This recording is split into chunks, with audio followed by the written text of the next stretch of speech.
Buenos dias and good morning to you, dear listener.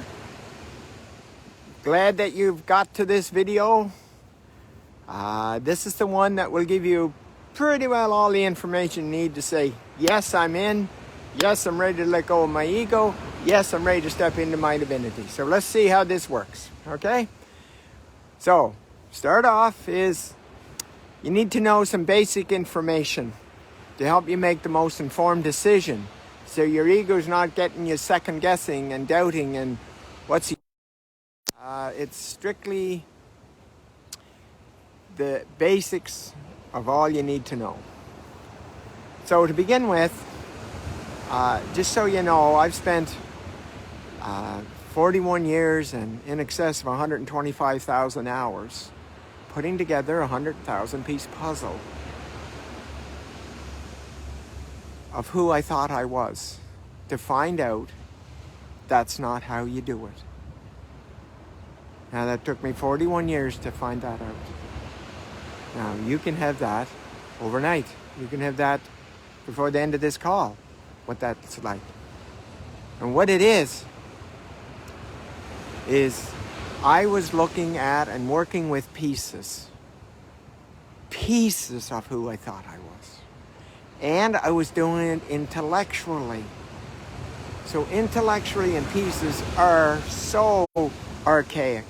They are so old school. It will take you, like me, 41 plus years. And you'll still not be on the piece. The way it's set up.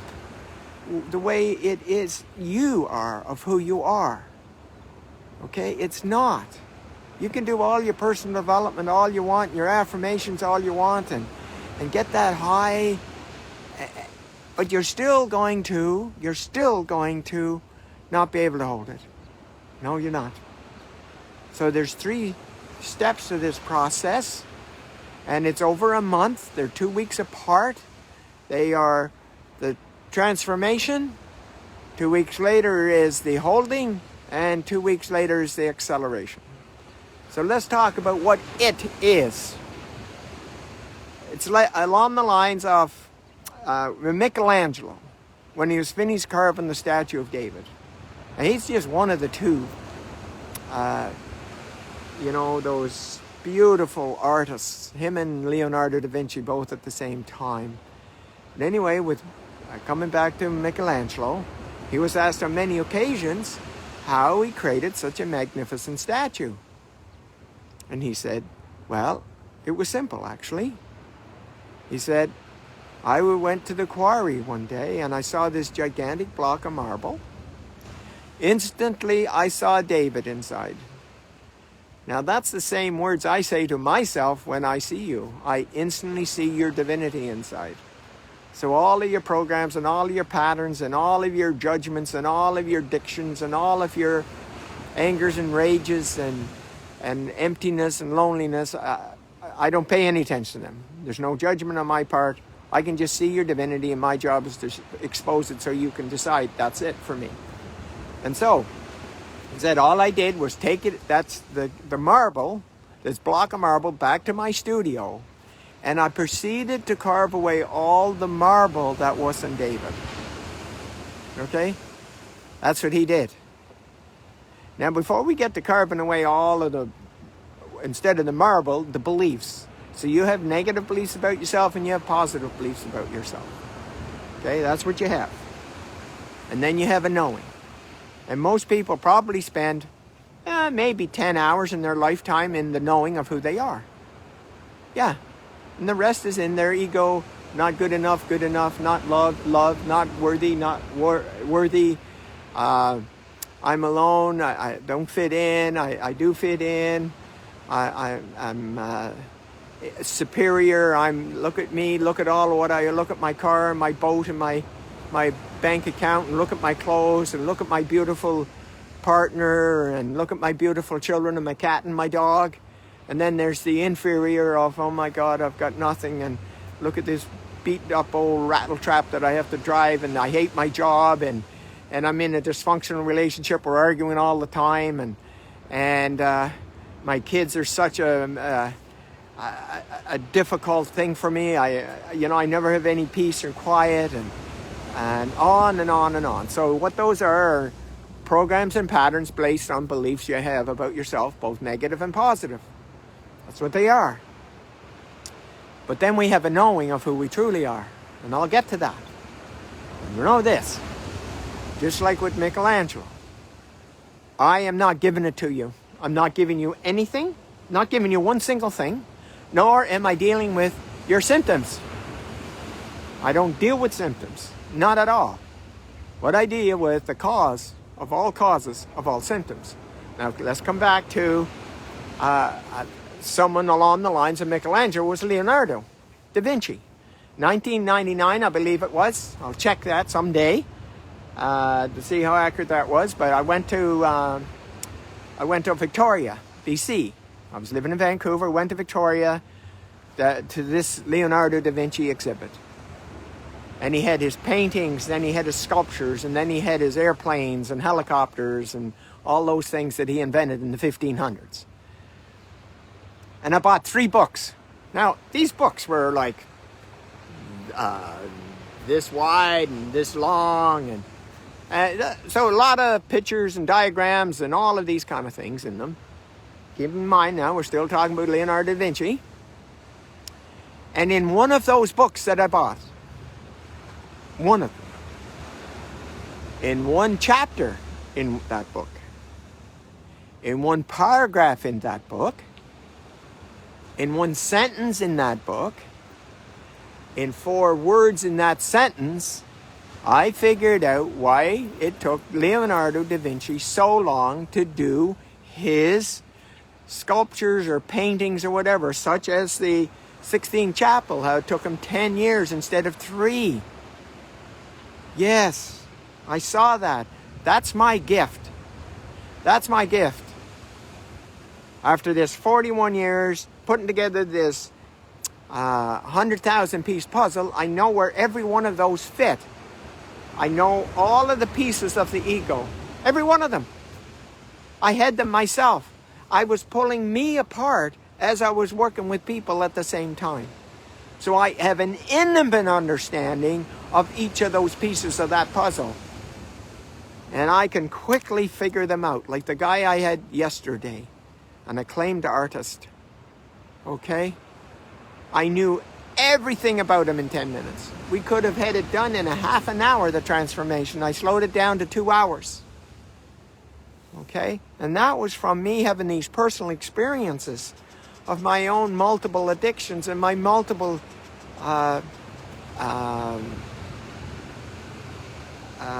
codependencies and all of my physical symptoms, like migraine headaches at age 8 and chronic back pain that pretty near hospitalized me, and lying in bed for 8 days not being able to breathe, hardly breathe, crawl to the bathroom, and the psoriasis all over my body, all of my scalp and my elbows and my knees and my hip and my back and my bum and like everywhere.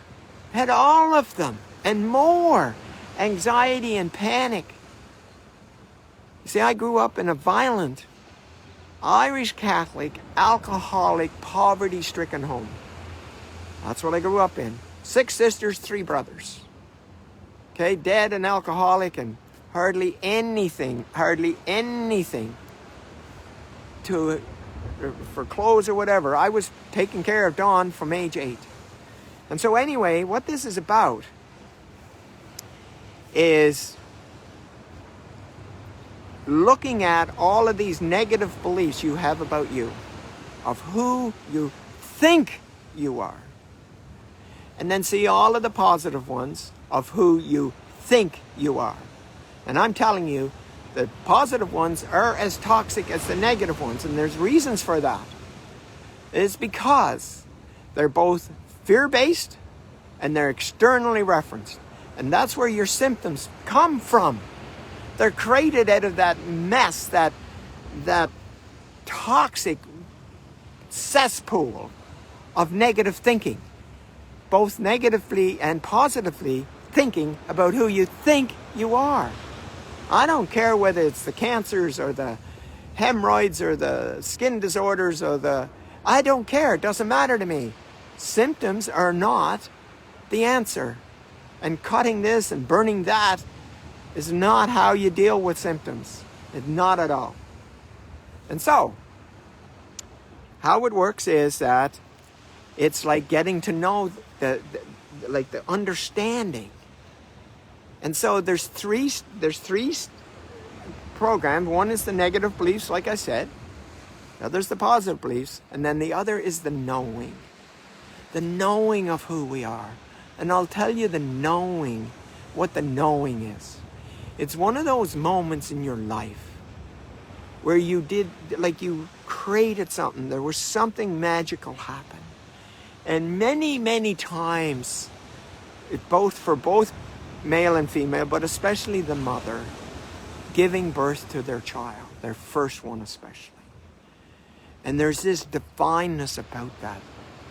Even though there's all these pain and all of the suffering and all of the birth, whatever problems that are arisen from that, but there's this amazingness holding that angel in your hands.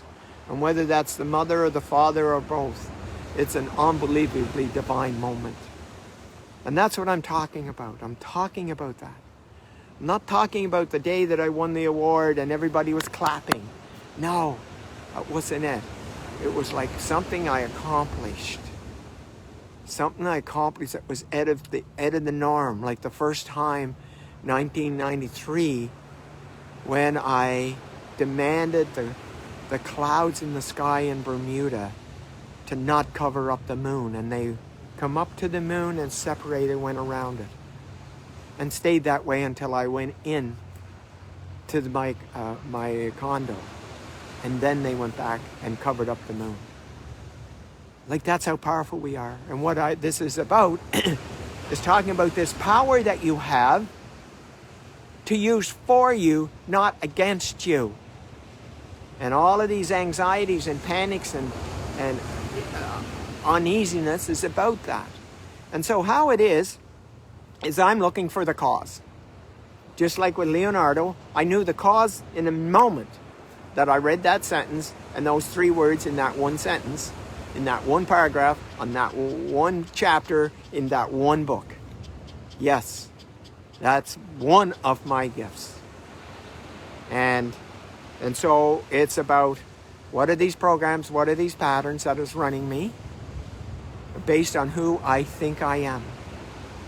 And now the other one too is, as well as I reverse engineered that, something else I reverse engineered was a phobia.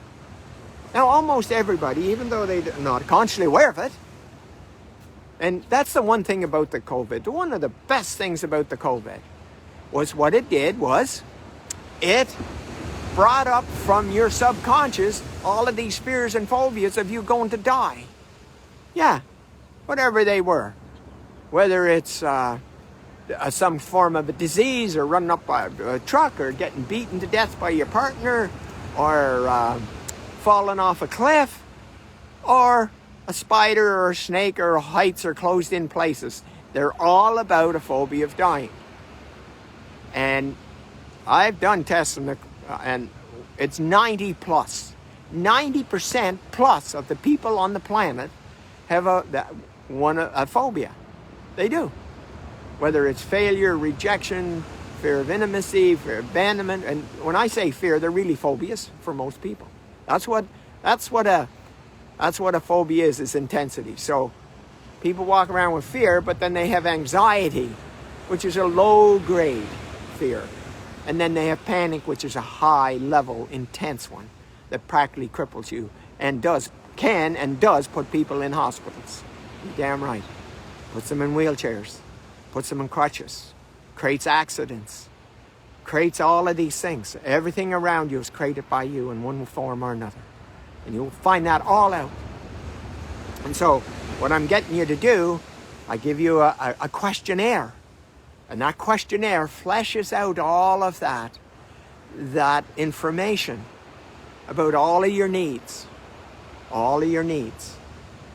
And then it gets to show you all your programs and patterns at a conscious level. And then the one that is very important is that one moment where it's something amazing, like I just mentioned about the mother giving birth.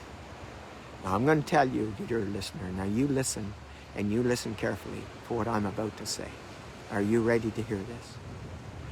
That moment, whether it was giving birth to a child, or the husband holding that child, or whether it's changing the weather, or whether it was this beautiful, gifted thing that you did for somebody, and on, where you question yourself and said, oh my goodness, how did I do that? That is your divinity. That is who you are. And all of your addictions and all of your symptoms are all as a result of not being there. Okay? Got it? Whether that's your business failings, whether that's getting rich and going poor and getting rich and getting poor and going rich and getting poor, or I got this something, or like the lady, the doctor that I worked with on Friday, was for 30 years, over 30 years, having 5 different cancers, 5 different ones. Over 30 years, she was constantly one cancer after the other. She had no idea that she had created any of them. And on Friday, not only did she find out she created them, all of the programs that were running that did create them were absolutely gone, vanished. Like that. So come back to the phobia. Ask yourself the question. Now listen, this is no time to lie to yourself. This is a time for you to be honest with yourself. How long have I had that phobia? What age am I? How long did I have it? And many people said, I've had it all my life. No, you didn't have it all your life. You might have had it most of your life. But it started somewhere.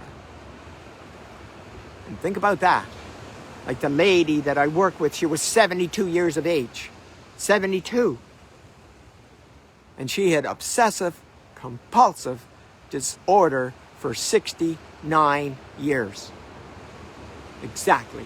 It happened in one single event. And I'll tell you that to give you an idea how this is. Now remember, we're talking about an unbelievably intense internal response to a specific external stimuli. And whether that has to do with love and belonging, power recognition, fun, freedom, or not safe. It will be one, or in most cases when there's serious addictions and physical symptoms, it has to do with at least 2, if not all of those symptoms. And they are like arrows pointed against you. Attacking you to stop you from doing something that's natural. That's how this works. Coming back to the 72-year-old. Okay? That event that created that, where she created cancers and multiple other symptoms over her 69 years, came from one single event. At the ripe old age of 3, she was in the grocery store with her mom, and she was one of these adventurous, what's new and playful and all of that. And she hid on her mom. Now, her mom was terrified that her daughter got kidnapped. So she was in terror mode, just phobic mode. Oh my God, where's my daughter? And then the little daughter popped her head out from under the counter where she was hiding. And her mom, in her terror, just gave her a scolding right there. And while the little girl was sitting down, pondering what she did wrong, the mother hid on her to teach her a lesson. And when the little girl opened, the little 3-year-old looked up, her mother was gone. And now she went into panic mode. And that was the panic that she had for 69 years of being alone. Left alone, abandoned, rejected by her mother. All of that right there. And that the world is a scary place. And here she is, terrified of everything around her.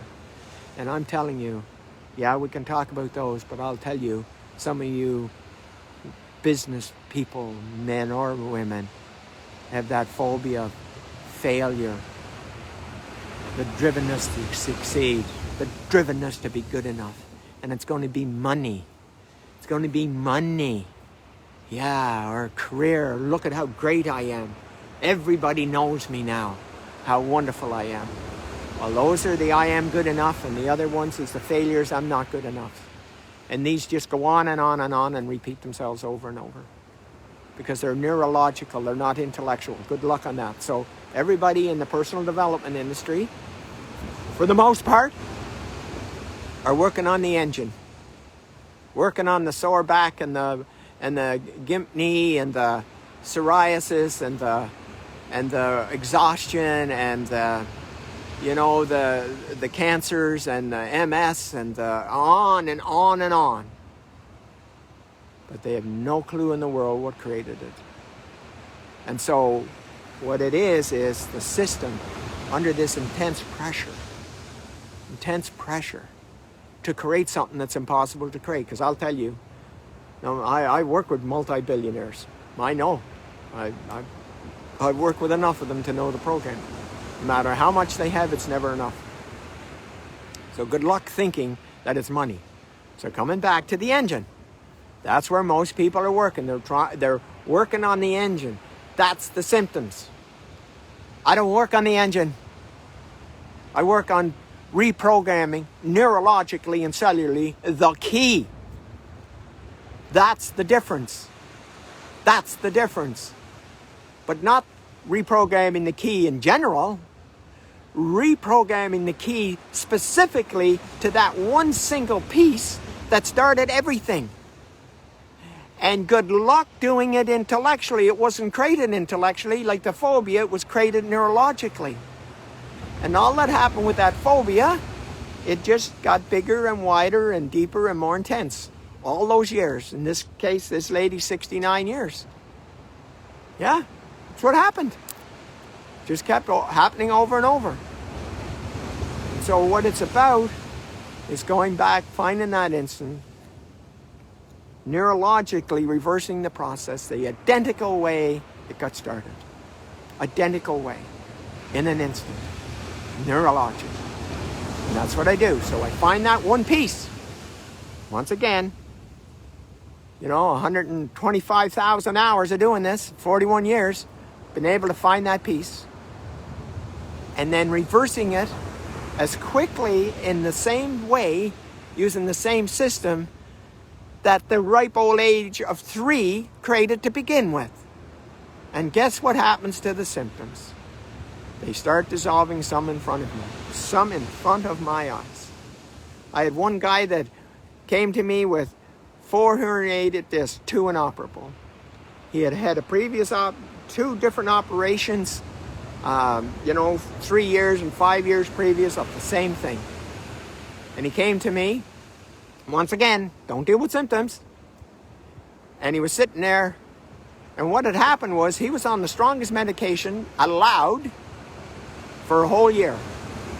It was only supposed to take 1,200 milligrams or whatever it was, and many times he had to take 1,500. It was that painful. And that went on and on and on, the worst being the last year. And he came and sat down, and we were talking, and we talked. We were through the whole process, and that case, it was much slower then. It took 3 hours. And then he said, "Oh my God, Don, I haven't been able to sit for any more than 5 minutes before." Here he sat all that time. Got up. He was a little stiff, but there was no pain. Now, in his case, he was off the drugs within a week. Okay? Did it cold turkey? Not suggesting that. I'm just saying because he was in his divinity, he was able to do that. Big difference. Off all his pain. Went to the doctor 3 months later for x-rays. There was no trace of herniated discs, and there was no trace of the previous 2 operations. The doctor was absolutely shocked. Okay? So, that's what you can have. It's like that day that I gave that talk in front of 600 people. I was just alive. I was just like, wow. Well, I'm gonna find that with you. That time that you felt like giving birth. And no, we don't have to give birth 20 times to be in this 20 times. That's not what I'm saying. It's the state you were in. That divine state you were in. And we find that, you and I together. And we remove all of those beliefs, negative and positive. And they are ego. There's no taking pieces of the ego. You do not get rid of an ego by piece. You do not get rid of it by talking to it in an authoritative way or a gentle way. It's either I'm living in my divinity or I'm living in my ego. Start, stop. And I know how to shift from ego-based, where all your symptoms are, no matter what they are, physical, mental, spiritual, emotional, financial, sexual, religious, it does not matter. It doesn't. And I show you how neurologically to release all of that. And there's two things that I reverse engineer. It's the speed to which a phobia happens, which is an instant. And I reverse engineered near-death experiences. And I put both of them together to create a double sound technique that blows your old program completely out of the water in an instant. Imagine that. Imagine, like the guy yesterday. Started at 10:30. We were done at 12:30. He had 5 of the most amazing pages of updates in his questionnaire, and there was not one that had the same answer. They were all completely eliminated in 2 hours. And that is what is possible for you. Okay? So, there you go. Reach out to me on Facebook. Reach out to the person that told you about me. The Jamies or the Tims or the Giancarlos or whoever's, okay, Carls, whoever they are. And starts looking at, I've had enough. I've had enough of these programs. Because even my most successful day was empty. I had this empty feeling. That's because it's externally referenced. So, here you go. I trust this is very informative to you to help you make the most informed decision to say, I've had enough, I'm in, yes I am, what do I have to do? And we will take it from here. And whether it's the one-on-one or in the group, whatever one that is affordable to you, because it's affordable to everybody based on your requirements and your financial needs. Yep. So, this message is for you from the heart of Dawn. Have a magnificent day. Bye for now.